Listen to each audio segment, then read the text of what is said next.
GST कमी केल्यामुळं देशभरात सरकारचा गाजावाजा तिने केला हाय की नाही, जाहिराती केल्या आणि आपल्याला वाटलं बाबा जीएसटी कमी झाली तर आपल्या शेतकऱ्याला काहीतरी फायदा होईल. कारण एक तर आपल्या शेताच्या मालाला योग्य भाव नाही, हाय की नाही, बेभाव आपले माल विकू राहिले, कोणत्याच मालाला सध्या योग्य भाव नाही.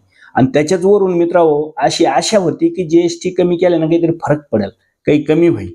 पण तसं नाही झालं मित्रांनो, उलट झालंय. आता बघा, खताच्या किमती ह्या वर्षात दोनदा वाढल्या.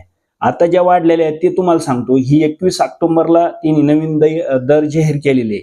ते तुम्हाला सांगतो, 10-26-26 जे पहिलं रेट होतंय 1725 रुपये, म्हणजे 1725 रुपयाला हे जुना दर. आता नवीन जे आहे 1925, म्हणजे बघा इथं कितीनं वाढ झाली. परत 15-15 आहे 1440 रुपये, ते झालं 1650 रुपयाला. आता 20-20-13 आहे 1300 रुपयाला होतं, ते झालं आता 1500 रुपयाला. 24-24 झिरो आहे 1850 रुपयाला होतं, ते झालं आता 1900ला. 08 2121 आहे मित्रांनो, ते होतं जुनं 1800ला, आता ते झालं 2150ला. 9-24-24 होतं 1850 रुपयाला, ते झालंय आता 2100 रुपयाला. पोटॅश जे होतं ते 1700 रुपयाला, ते मिळणार आता 1800 रुपयाला. 12-32-16 हे जे होतं हे होतं 1750ला, ते मिळणार आता 1850ला.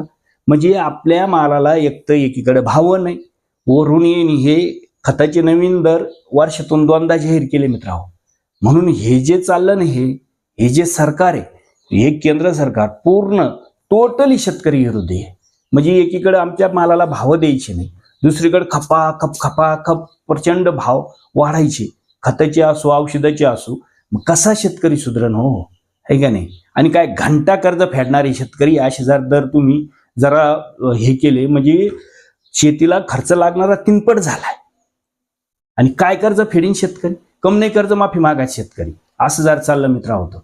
चला, जय जवान जय किसान जय महाराष्ट्र.